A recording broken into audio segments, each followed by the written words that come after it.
Um, Sometime during the weekend, I was having a conversation about this. Something stirred up in my heart. And so I was talking about when God gave the blessings in the book of Genesis. You know, the blessing with the way you're supposed to be fruitful, multiply, replenish the earth, subdue, and have dominion.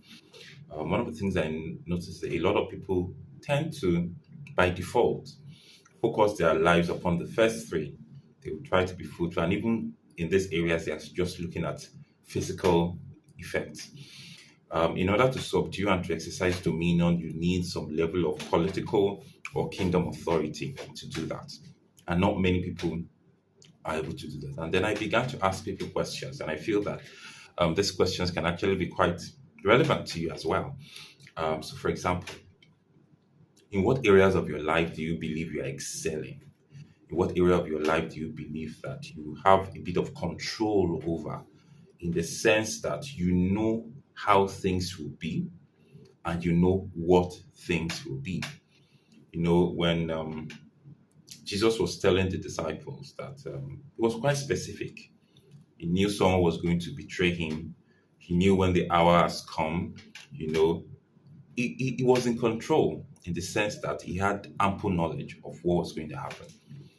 My question is, if we really do believe that we have the same life of Christ, what areas of our life do we have that much control over, that much information over, and how does that affect our behaviors? That's why I'm bringing it down to the most granular level. Something as simple as, do you know where you're supposed to be working? Do you know how much salary you're actually worth? And is that how much salary you're being paid? And I remember, well, I've said this before. There are many people who find themselves in the corporate space, and at any point in time, they have never gone to the management to reevaluate and repropose a salary that they believe that they are worth. They just believe that whatever the organization pays them is what they are worth, and they are okay with it.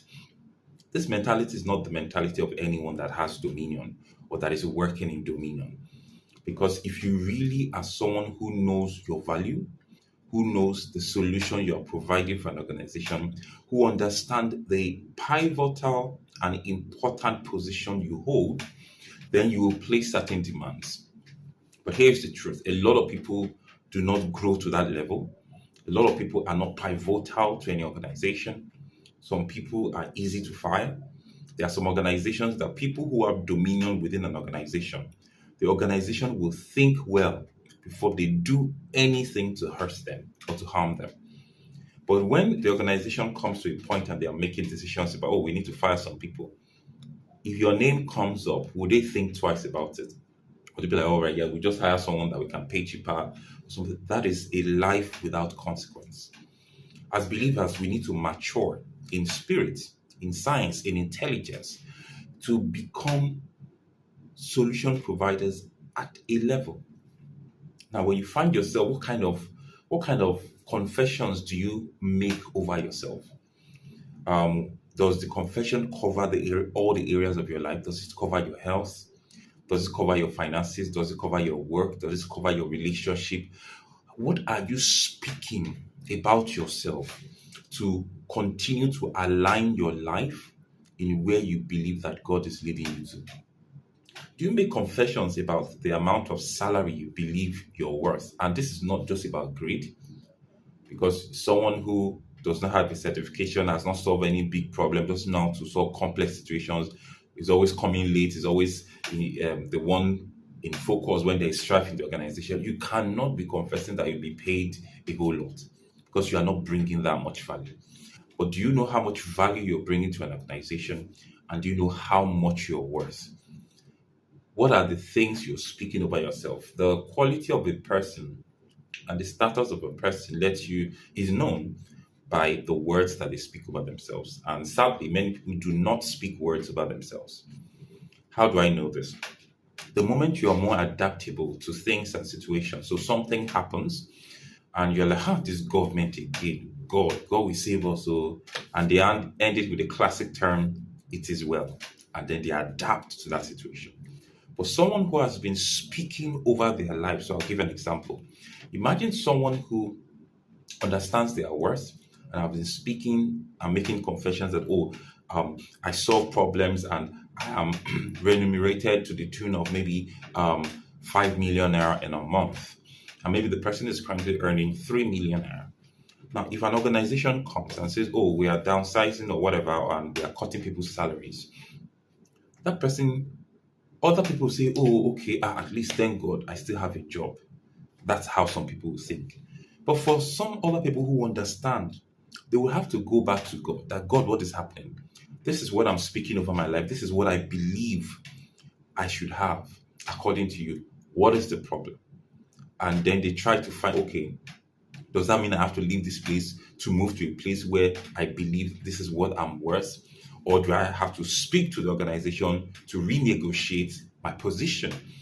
This is how people with dominion think. And sadly, there are many people who find themselves in the corporate space who do not think that way. There's a whole lot more I'd love to say. I do not want to waste too much of time, but I believe that this leads to the wise.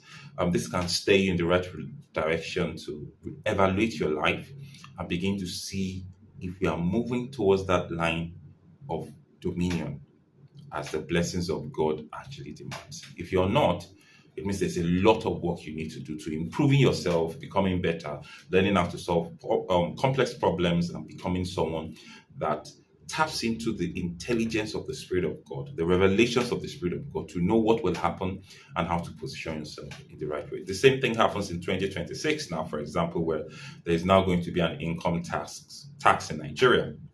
A lot of people are just so, oh my God, the government is just, things are just getting bad. That is for people who are not speaking over their life. If what the government is saying is against or does not tally with what the Holy Spirit has revealed about what you should be speaking over your life, then you take it back to God.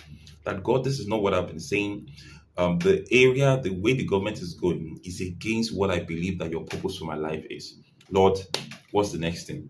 How do we solve this? What should I do? And then you begin to strategically position yourself. This is how the believer should live their lives.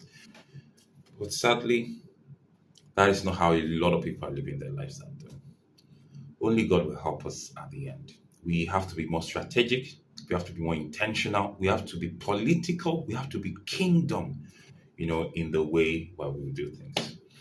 So the next time you hear from me, and to the next time I hear from you, unleashing Soteria, Lambano Soteria, may you continue to walk in the faith of the Lord.